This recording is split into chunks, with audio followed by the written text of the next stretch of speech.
Ngayon nga pala mga kabutbut ay ayan bumili po tayo ng manok at tayo po ay mag-aadobo. Thank you so much po kay Jazz Roldan na sponsor po ng ating ulam ngayong tanghaling ito. Thank you so much po at sana po ay mas marami ka pang matulungan at mas maraming blessing pa ang dumating sa iyong buhay. Alam ko po na talaga namang ikaw ay napakatulungin at simula pa lang. Diyan ay prepare na po natin yung ating mga sangkap na gagamitin para sa ating adobong manok na nanggaling po sa ating sponsor dito po sa ating pagla-live at talaga namang nagpadala siya para sa ating pananghalian.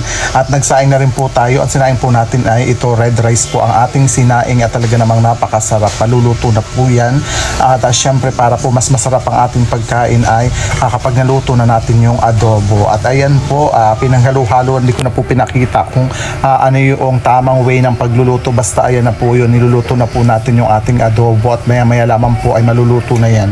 At ito na nga po, luto na po ang ating adobong manok na nanggaling sa ating client at sa ating pong sponsor at sa ating pong supporter and follower nga si Jazz Roldan. Thank you so much po at ayan po, kakain na po tayo and thank you so much for watching. God bless us all.